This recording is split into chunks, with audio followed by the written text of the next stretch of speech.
So a couple of years ago, I started using Final Cut Pro 10, and at the time, I didn't really think that highly of it. But then after a year, I decided, you know what, I'll give it another shot. And at the start, it worked really well. I didn't mind it at all. I thought it was a good piece of editing software. I even told my friends that didn't use Final Cut Pro how good it was. But after using it for 6 months, I once again find myself in a position that I am thinking about leaving Final Cut Pro 10 again.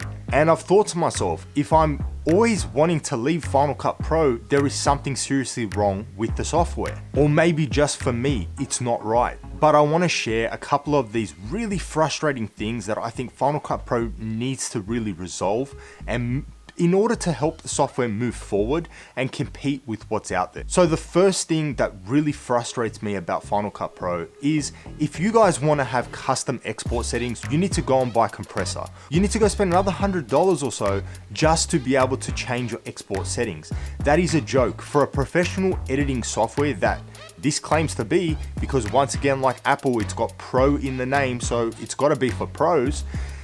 You shouldn't have to go and spend more money to be able to change your export settings. It should be within the software.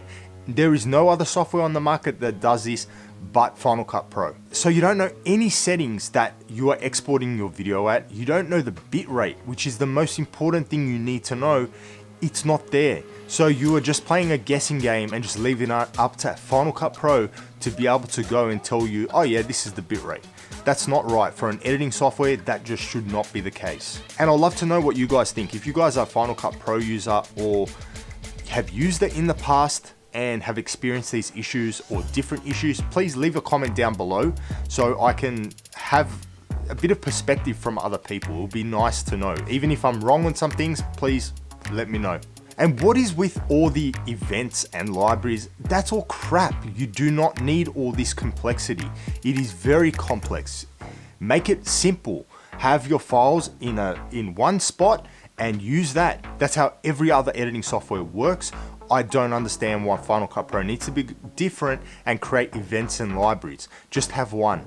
Great. You will automatically think Final Cut Pro, perfect. I'll grab that. That's gonna work well on my Mac, no dramas. But you'll be wrong, because the reason why Final Cut Pro 10 works so well on a Mac is because it background renders, and background rendering is fine. But the problem is you'll eat up so much storage space storing all these renders that if you don't have a big enough hard drive, you will run into storage issues very fast. This has happened to me on projects that were big, and I had all these render files that I needed to go and find and delete because I did not even have enough space on my hard drive to be able to export the video. So you need to go into your settings and go turn background rendering off to be able to save space. What is the point in having an optimized system and background rendering to make your rendering process faster if you have to go and turn it off? And I know it's not for everyone.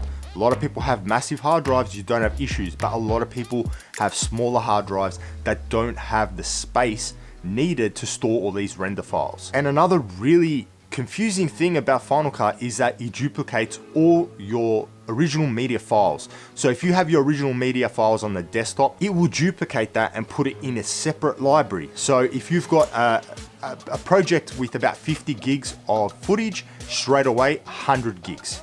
Why? Why does it need to do this? I don't understand. No other editing software on the market does this. It leaves files in the original position and uses them in the workflow. But with Final Cut, it wants to duplicate it. And yes, you have to go in and you have to turn this setting off too. I'm not sure if it affects performance, but it probably does. Now, going on to things that irritate me when I'm working with Final Cut Pro, it's not that many, but there is obviously still a few.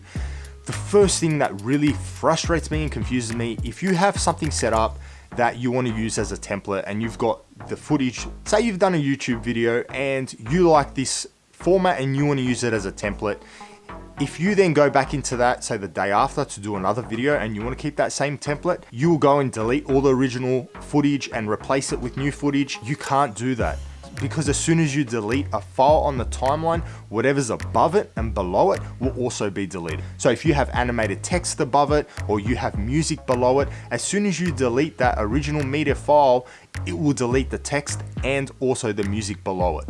Why? Why does it need to do that? It doesn't make any sense, but once again, Final Cut figures out a way to frustrate the hell out of you. And the timeline to me has always been the biggest issue with Final Cut Pro. Every other editing software in the market, whether it's video or even audio, has proper tracks. Final Cut Pro doesn't have this. Final Cut Pro just has layers of your videos and your music. It doesn't have any designated tracks, nothing like that. Surely they could just simplify and just create normal tracks like Premiere Pro, DaVinci Resolve, any audio editing software out there. They're all tracks. With Final Cut Pro, they've done it obviously different again because it's Apple. They love doing things different. They've made it really confusing and very cumbersome, and it looks very amateur also. So if you guys are using HDR footage like log or HLG, I would not recommend Final Cut Pro for you, because for me at least, it has not worked well with high dynamic range footage. It just doesn't seem to work well, and then when you pick a different setting, it will bring those highlights down, but then the whole image will look a bit strange. It's not very well optimized, I think, just yet for HDR. So if you're using log or HLG footage, it's a little bit cumbersome. There's probably ways to get around it and to do it better than how I've done it, but I've tried and I'm never impressed with the results I get with HLG or log footage. And especially when it comes time to render, I always find it looking a little bit different to what I'm actually seeing on screen. I don't know if this is just me having an issue or if it's some software problem. I don't know. Another thing, yes, the price. The price, you guys say, great. It's probably around the same price that you'll pay for a Adobe Premiere Pro subscription for a year, which is great. But the problem is, once again, if you want anything to do with motion or changing your export settings, you have to then go buy a compressor. It goes up in price once again. Now, don't get me wrong, Final Cut Pro, it's okay. It's not the worst editing software out there, and it's come a long way.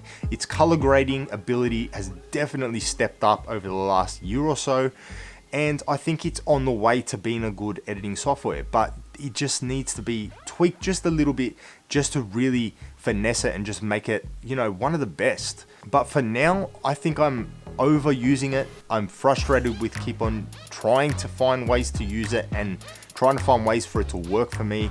So for me, it is time to leave Final Cut Pro. Maybe I'll come back in a year or two and see how things have changed and if they've progressed at all. But for now, it is definitely time to leave Final Cut Pro. Thank you so much for watching. If this video helped you guys, please give it a thumbs up. Please also consider subscribing. There is plenty more content on the way. And until the next one, I will catch you guys.